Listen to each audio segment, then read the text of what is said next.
Assalamualaikum anak-anak. Hari ini kita akan belajar tentang besaran dan satuan. Besaran adalah segala sesuatu yang dapat diukur dan dapat dinyatakan dengan angka. Contohnya panjang, masa, waktu ini dapat diukur dan dapat dinyatakan dengan angka. Kemudian satuan adalah pembanding. Contohnya cm, kilogram, dan liter. Kemudian untuk latihan soalnya ini ada dua.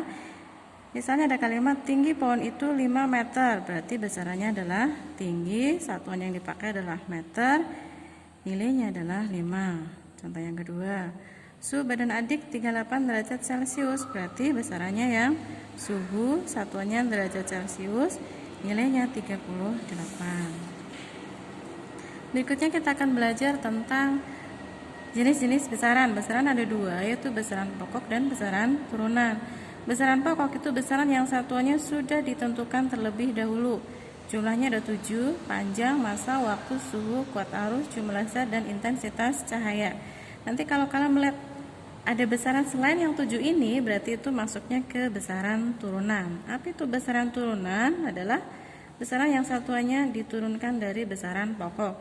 Contohnya volume, kecepatan, atau besaran yang lain, pokoknya selain yang 7 ini. Jadi kalian hafalkan yang 7. Selain yang 7 berarti masuknya ke besaran turunan. Nah, tadi besaran turunan satuannya diturunkan dari besaran pokok. Contohnya ini, kecepatan, rumusnya S per T. Maka untuk memperoleh satuan kecepatan, kamu ikuti dari rumusnya. Satuan kecepatan berarti satuannya S dibagi satuannya T, seperti ini. Satuannya S atau jarak itu adalah meter, satuannya T adalah sekon, sehingga satuannya kecepatan adalah meter per sekon. Ini M per S atau M per S di gambar miring. Berikutnya kita akan belajar tentang alat ukur panjang. Yang biasa kalian pakai adalah mistar, ketelitiannya 1 mm. Kemudian yang kedua adalah jangka sorong, ini lebih teliti, ketelitiannya 0,1 mm. Kita akan belajar ke cara membacanya. Jika ada benda diukur pakai jangka sorong menghasilkan seperti ini, maka cara membacanya adalah kamu jumlahkan antara skala utama dengan skala nonius. Skala utama itu yang di atas, skala nonius itu yang bawah. Menentukan skala utama.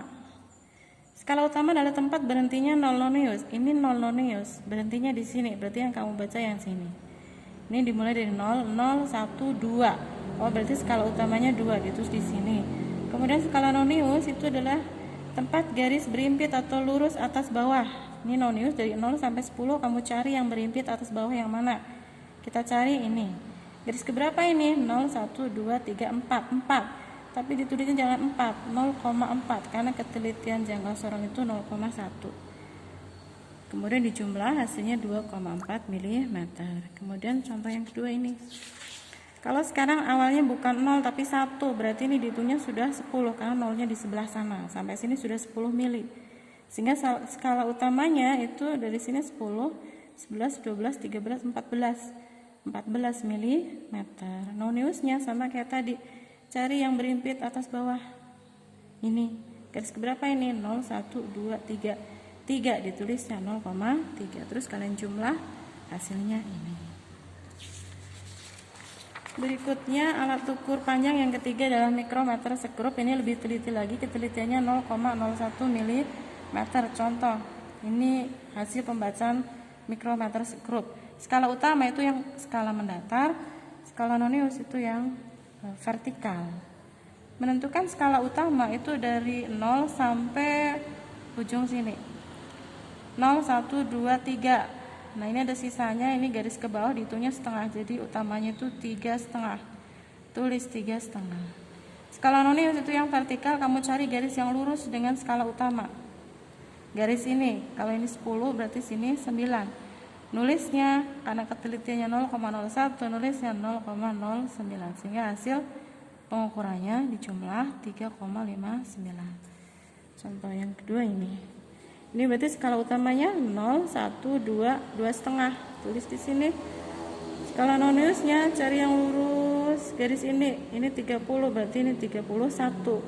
Ditulisnya 0,31 dijumlah jadinya 2,81.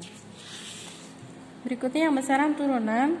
Untuk besaran turunan nanti kita fokus ke ini, mengukur volume benda tak beraturan. Misalnya batu, ini benda tak beraturan, tidak ada rumus untuk mencari volumenya. Jadi untuk mencari volumenya kita pakai bantuan alat ukur, yaitu gelas ukur. Misal mula-mula ada gelas ukur, volumenya 10 mili, kemudian dimasuki batu, otomatis airnya akan naik. Misal naik menjadi 15 mili, maka volume batu ini tinggal dikurangi saja, 15 mili dikurangi 10 mili, jadinya 5 mili liter. Contoh lain, besaran turunan yang lain yaitu konsentrasi larutan, rumusnya massa per volume. Itu ada gelas berisi air 10 mili, kemudian dikasih gula 2 gram. Berapa konsentrasinya? Tinggal dibagi saja. Massa per volume 2/10, atau di sini nih. Massa per volume 2/10 ketemu banyak 0,2 gram per mililiter. Kemudian yang ketiga adalah laju pertumbuhan. Rumusnya